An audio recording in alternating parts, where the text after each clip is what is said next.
Greetings.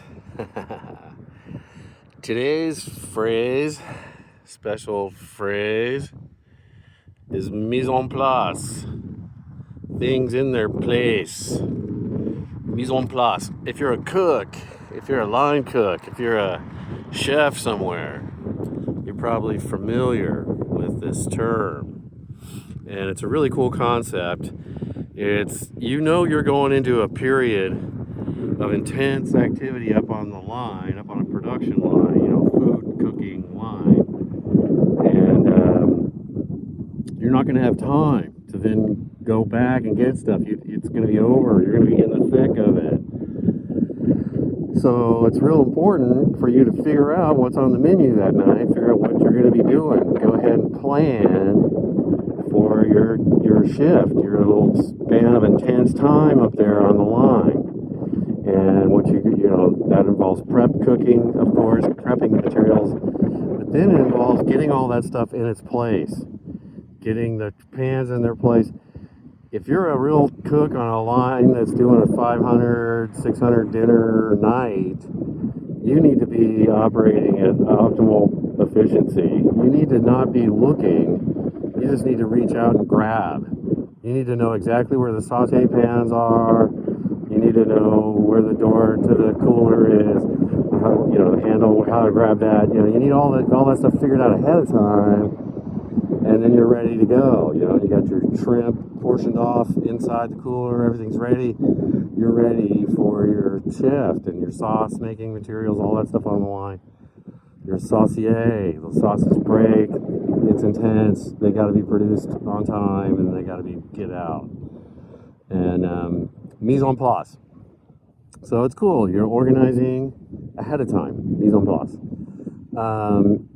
And I think it's sort of like the programming, right? The making paper clips. You program a computer to make paper clips, and it's just going to make paper clips until the whole world is made into paper clips. How you prepare your mise en place kind of determines what you're going to be able to do that night, what you're going to be able to cook on that shift. And so, as a concept for our whole society, we need to think in terms of mise en place. What are we putting in place? What are we doing with our resources?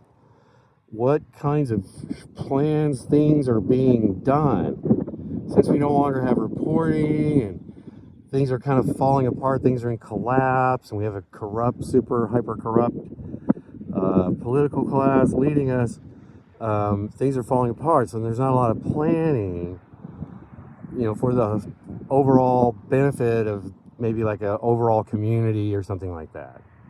And so the mise en place in that case is totally missing, and it's just hyper capitalist saying, oh, we do if we control this resource, wow, man, then we'll really make some money. Okay, let's sell the plebes a bunch of plastic food. That's cool. That sounds good. Let's keep that going. Glyphosate, awesome. So like glyphosate is a way to look at mise en place. If you're making glyphosate, if you're supporting glyphosate, if you're passing legislation that removes liability from glyphosate, it means you want to do a lot of that kind of farming. What you're going to do with your land and your water is produce this heavily, this food that is glyphosate heavy contamination. And processed food, mass-produced food that's distributed far from where it's produced, all this kind of stuff. That's what you're putting in place, in a kind of a mise en place kind of way by supporting glyphosate at the start of the process, right? So we, as citizens, need to get in at the beginning of the process and say, no, this one billionaire can't have all the water for his little almond farm or whatever. That can't happen. He can share, he can deal with the water just like everyone else. The Resnicks can pay for water and deal with water just like the rest of us Californians do. If I want to go out there and grow organic, garlic or something, you know what I mean? I'm going to have to pay and deal with stuff. because I don't get up to a scale where I can just buy off the politicians. So anyway, but mise en place, I think it's really neat. And then, okay, on a personal level, if you're loading up your cart for the next activity of your life, let's say, you're getting a cart that you roll out to your work area, right? What kind of tools, what kind of materials are you gathering, putting on that cart, and that's your mise en place for your next 4 hours, let's say.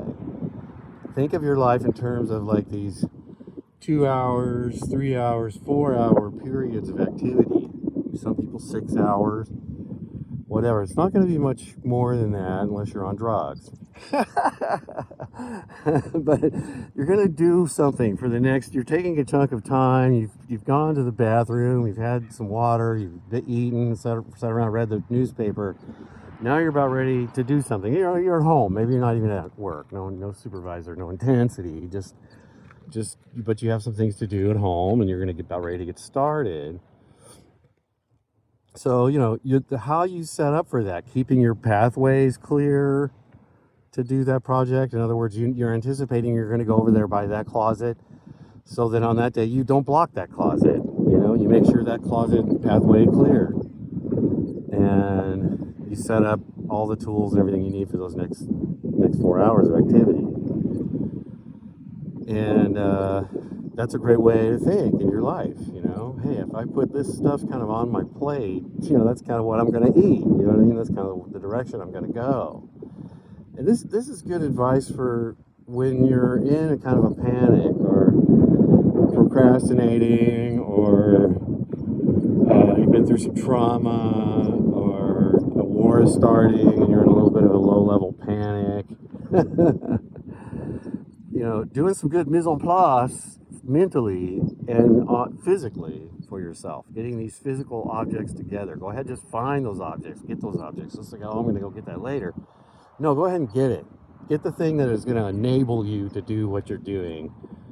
Go ahead and get it. Go ahead and find it. Find the best spatula you like, or whatever. Get it. And so that's my advice about this mise en place thing. Think about that. Organizing your time into these chunks of productive time activities, what you're going to be doing, and then what do you need for that? What's going to make that pleasant? Even if it's just taking a hike or something, don't drive out there and then not have your water bottle or something, right? Not have your walking sticks, or not have your pipe or your lighter or something, right? Make sure you have everything together, mise en place. And it's fun, it's good. And so anyway, that is also this, getting back to the larger concept for society. Man, we need to really look at this. What's happening are these, number one, data centers that aren't really producing super beneficial results for average humans. Normal working class humans. Doesn't seem like what we're seeing, the way these algorithms, these large language modelers, these things, the way that they're being driven, what we're seeing that the way they're operating now, the results they're kind of producing, is that they're operating for the benefit of the same nefarious entities that are evil with non-computive equipment. You know what I mean? And so it's Palantir, it's Lavender, it's Black Cube, it's targeting software, surveillance, and so much money is being spent. There's so many multiple redundancies of surveillance now. Also, data gathering and surveillance, and all this kind of stuff. But that is why, are we heading towards some sort of geo-fencing future where you're getting ready to enter Corona del Mar, this freeway, but instead you can't just keep driving down the one there. It funnels you. It already knows your car. It's already censor you by your phone or something in your car. Like, doot, doot. Oh, no, he's not one of the super elites that we still want to let into this beautiful area. We're going to go ahead and funnel him around, and then your car and the system and everything, the junctures, everything, it'll all just set up, it'll just funnel you around the area, the private enclave. And this is all being set up. You can see this kind of fast track, at first, remember the carpool lane? It was like our lane, it was like the thing of the people. It's like, hey man, you get together with one other human. At first, it was just like, we were such a hyper-individualized driving society when that started, that even just having one other person was like super cool. Driving to work with one other person, so you could get free in that lane. And the idea also is that you're in the long haul when you're in that lane. You're not going to be merging. You're not going to be trying to get off the freeway. You're over there in the far left lane. You're booking it, man. You're going, 70 plus, somewhere in the range of 80 something. Just booking along, no problem, and that's safe and nice because, again, it's, the carpool lane. Well, then, that gets changed into the express lane. So now it's a luxury. It's something you have to pay for. The criteria is no longer a communal spirit of having more people in your car. The criteria is simply just you having money on your little beeper card that says, deep, oh, look, my bank account said you robbed me of that much money. And that's okay. And now on the 880, man, I don't know how it is in other places around, but they've set up these things where they just, every so many miles, just between Tennyson Street and Industrial Street, it's $5. And so you're just getting dinged, just boom, as you're driving. It's not like a one-time bridge toll.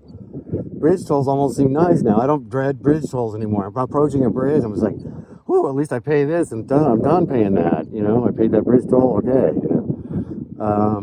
But when you're in that express lane now, it's just like, boom, how much am I racking up today? What is happening over here, And then you can dial it up to 3. It says you have 3 people in your car, and then it's gonna not charge you, as much or whatever. But then that also gets, it's flashed. The number gets flashed. The cops can see it. Everybody can see it. So you can't really do that. You're gonna get a ticket. Trust me. There's CPAs. Sorry, CHP looking exclusively for that now. So, and there's a flock camera system also now installed, monitoring all the humans as they drive. So see how this technology is going? It's not benefiting us, it's surveilling us.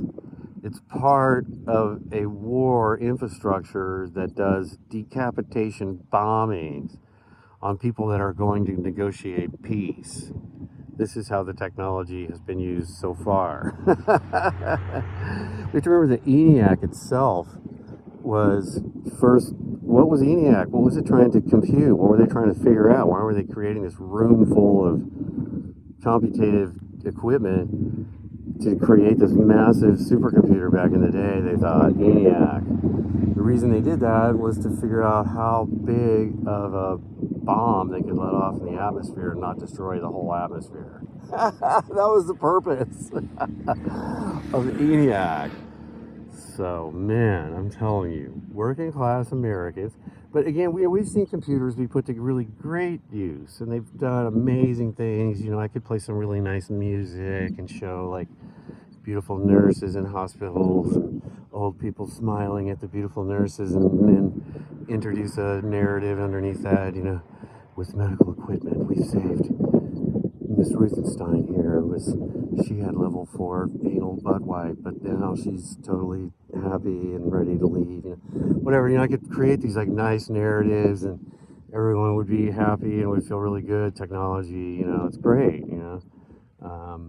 and I guess the heavy use of technology in medicine now, I guess that's gonna be, but see, is it really? Is it just gonna turn into a weird surveillance thing, and also reduction of staff and actual human contact time in the medical industry. I'm thinking that's what's happening. So they're no longer, you don't need to show up, you don't need to do things. You can just, download the app and then, plug in your finger into the thing and oh look, look what you're amazing, the things you can do from scanning yourself at home.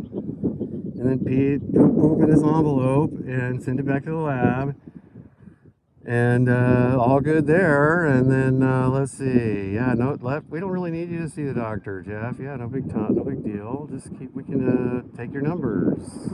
Medicine by numbers. Remote lab, technology medicine, surveillance medicine. So I don't like the way that's going. It doesn't feel good to me. Other people don't seem to see it so much. Other people don't seem to care so much. That's okay. I love it that other people have insurance with Kaiser and they seem to think it's okay. They're like that. I love it that some of the people I know out there, especially if they have conditions that can just be boom, kind of diagnosed, like it's kind of an easy diagnosis.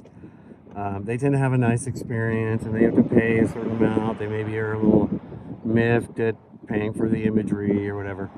But basically they're covered, they say that, oh, don't you have coverage, as if, having coverage just means you can afford all the expensive imaging and want to do the procedures that they're talking about. So I don't know, but they, there's a lot of other people just given up and gone away, and there's other people that are in there trying to make the best of it, whatever it is. And but the medical system, since we surrendered it to the HMOs, it really has changed. And now this app-driven aspect on top of sort of HMO and sort of post-COVID isolation medicine, also that's a good thing to call it, isolation medicine. Hey, you don't need human contact. There's no need for anyone to appraise you in person. We can just do this isolation medicine. There's maybe if it's getting serious, oh my God, we can maybe initiate a Zoom call with you. That's the next level. A Zoom call. All right. Well, I've said a lot, and it's beautiful out here, and hope you guys are having a great day, a great time. But yeah, we have to get control of our technology and the way we classify things and all that kind of stuff, and we kind of have to do it soon. We're in a crisis right now. The war with Iran is on, and left, famous, well-educated, awesome leftists in America like Van Jones.